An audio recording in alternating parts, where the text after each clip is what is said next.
Welcome to my tiny cyberpunk city. Last time we were here, we talked about these three buildings here in our little diorama sort of like build style of cyberpunk pop from different colors, shapes, and compositions. Now that we've established the style of the city, we're going to up the ante a little bit and try out these buildings here today. A funky curved building to add some more shape to the square geometric buildings in this city. A nice little cyberpunk walk-up bar on the street here. And lastly, the magnum opus, the big draw factor of this entire street view. We're going to do some funky colored stained glass work on our first skyscraper. Hi, by the way, my name is Elodie. I do build analysis and cool funky creation videos here on YouTube, so if you're interested, then a subscription is free and greatly encouraged. Let's first work on the composition in a little time lapse and build this thing up a bit.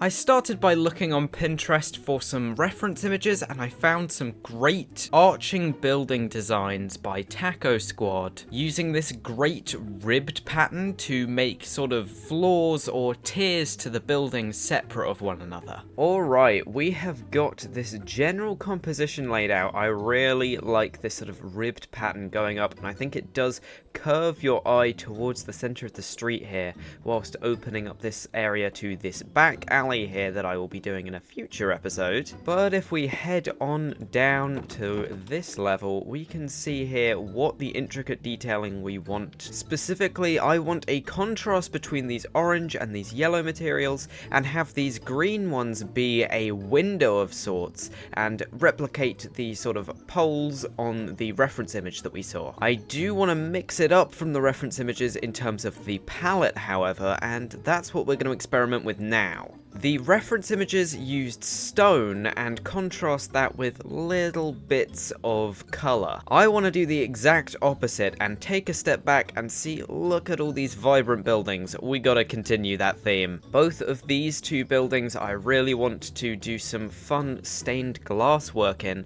because it's something I haven't really touched before, but is a very cool technique. In fact, there's a way of making this building as vibrant as I want it whilst incorporating a style that I haven't touched before, where you gradient with the textures and colors across from 2 points to almost give a spray painted effect, which is also very cyberpunk. So let's hop into a time lapse again of me trying to replicate this gradient effect. When using color in cyberpunk, you really want to lean into the faded shades of the colors. The desaturated tones of the terracottas are great for this, and the woods give a nice variety that you can play with. I also used warmer tones to reflect where the sun would be hitting, because this building is on full display out in the open. Here we are. I absolutely love the way that this came out. Just the staining effect is just so cool, and I think it completely screams the sort of style that we're going for, with like a messy sort of weathered textured effect similar to these buildings here, but with its own flavor. I really like this, and I think we should give it a bit more shape, because currently it's very blocky, but luckily this palette actually gives itself a lot of blocks that we can use as walls, fences, and trapdoors to try and round this off in certain places and add some life and movement in. I think a good example of that will be through the fences that I want to put over these windows to sort of replicate this effect here, where there are almost intersections of support beams between the glass and the outside balcony. Moving into these different blends and then back again, and there we go. You can see this sort of sweeping gradient that goes over the top here. In fact, I'm going to adjust this one to be oak and then jungle and acacia, just to highlight that little oak bit there as we move around. Let's do the top and bottom ones. There we go. I think that adds the needed splitting up and sort of like almost sectioning that we need across these windows, but I do want to try out using trapdoors in a similar way to have horizontal lines across them. There we go. I think that that looks quite good as well. I also extended the fences round on this side and added to that little highlight there. But I think this brings it all together with some nice detailing and shaping. And voila! We have got our completed build here with a bunch of stains and gradients. We've got the gubbins of these little flaps here, these little crate attachments, these hanging signs here, and of course this top section with all of that smoky goodness. A lot of this has come from just adding bits and pieces to disrupt the gradient, but not in a way that is contrasting heavily. You see, every aspect of it is in some way part of the overall gradient. We have got our purples through the oranges and to these nice oak and birch tones up into the whites up here. We can get a full view of the whole build here, and right up into these hidden sort of rooftop areas that shows you the behind the scenes, similarly to these builds, how when you get to floor level you don't actually get a good view of them, adding a level of decay and stains and all of that lovely cyberpunky goodness that you get from the more dystopian environments. But I think this build is perfect. Too perfect, and I want to mess it up a bit. Similarly to over here with this lovely blue stain, I want to ruin this. I want to add one streak somewhere that absolutely contrasts the gradient, because all of it fits too neatly into this subtle gradient between the two splodges, in my opinion. So if we grabbed some warped wood up here, and let's pick a spot, I think that this area here will do us quite nicely. Let's streak this down. In fact, we can get some fences here and add these in. And let's add this down here, but not connected, as if it's sort of like sprayed onto the wall as graffiti of some sort.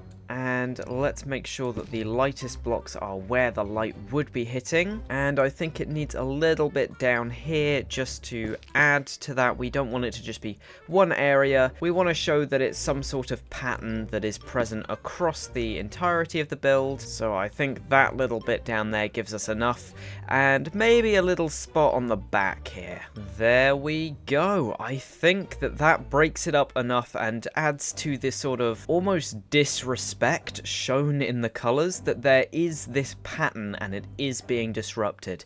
Even in this mess, there is a mess in the mess. So now that we're done with this build, let's move on over to what will be blocking this alleyway here, and let's work on these group of buildings. Now I want these to be self-contained and sort of attached onto one another, but still be different working businesses. And I want this main one here in the middle to be like a walk-up bar. We've gone quite warm with this color palette, so let's switch it up and go a little bit darker with this one. When blocking out these buildings, I decided that a cluster of components jumbled onto one another was the best way to go. A lot of the buildings so far have been single units, separated only by the space between them. But for this build, I decided to use color in a way that allows them to be sectioned off. This is a great use of color in any build because it can separate things by material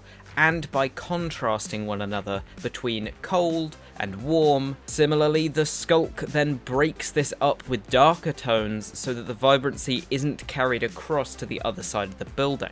I wanted this especially because the vibrancy of the skyscraper that will take up the center would have clashed if there wasn't a more dull tone between it and this section of the building. I decided to clamp on some more traditional Asian architecture with these Japanese shrines, transitioning crimson to mangrove instead of a netherrack to mangrove because a warmer color is nicer and a bit more highlighting. This is on full display, not in the dark crevices of the city. Oakley dokily, we have got the massive build here, and I am very happy with how this came out. We have our pink glazed apartment complex here with the light hitting on it on this side. It looks very good.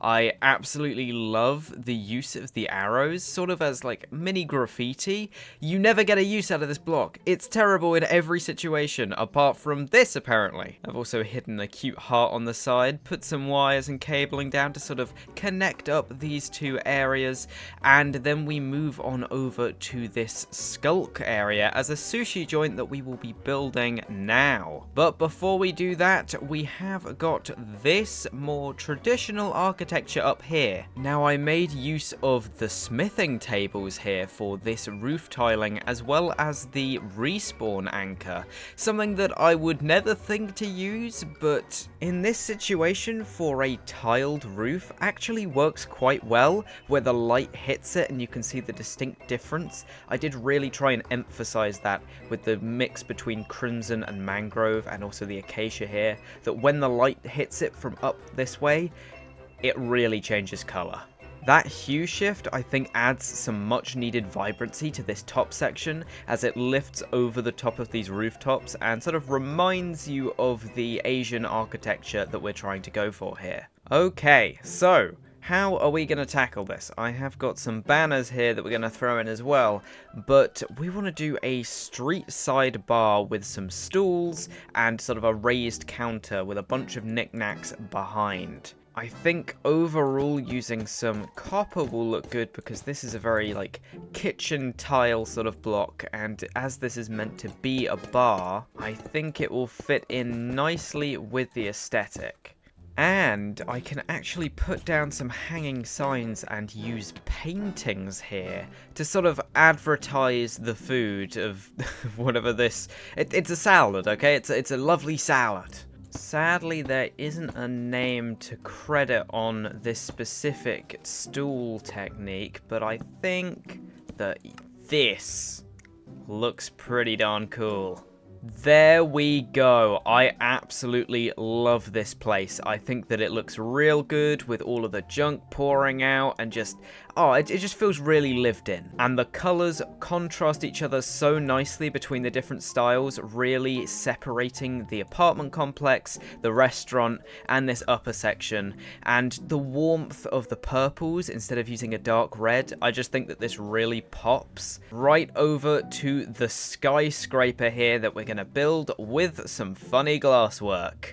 Let's do it. I started off by building up the skyscraper, changing in hue from blues up till purples to show where the light would be hitting it. As you can see here, this is how glass normally works in the game, and when you place a light source behind it, it isn't often very easy to see what the color of the glass is. To get around this, we're going to be using a fogging effect by layering up glass with air in between, which allows us to create tones that aren't in the game as normal blocks. Okay, so as you can see, I've done one half of our skyscraper here with this stained glass effect, and I sort of want to walk through what I've done. Essentially, the way that this is working is that I am doing 3 consecutive layers of glass. As you can see in Minecraft, if you stack up glass, it just looks like there's one. But with those air pockets, you can see it sort of makes this fog effect where there's layers of color. Now, by making this gradient go up at different levels, I can create this effect where there's even more unique colors in between the blocks because different shades are stacking up. In some blocks there's a pink and then an orange and then a yellow. In other ones there's a purple, then a blue, then a yellow. And it just creates this gradient that flows more seamlessly between it. You see, I've done one half here so that I could show off that fact, but I also want to add to this gradient in the center here. Using these colored frog lights, we can gradient up and create almost a light core in the center of the skyscraper. We can then also fit in some cool patterns, like maybe a bit of a spiral here. Stand here and paste it in. Then, as you can see here, we have got a completed building. We've got our funky spirals going on in there. We have multiple gradients going on in the back. Voila, and it all tips towards it in this nice force perspective as you move up to the top. And when we're at normal height, it really is the new focal point for this entire build.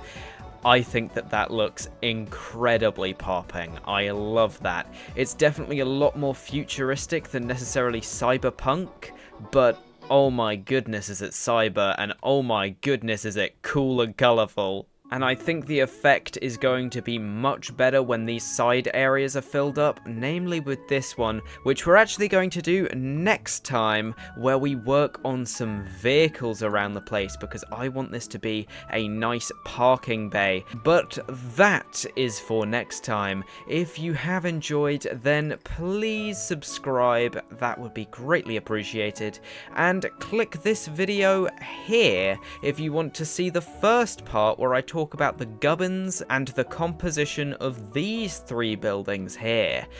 Until then, I have been Elodie, and I will see you next Saturday. Bye!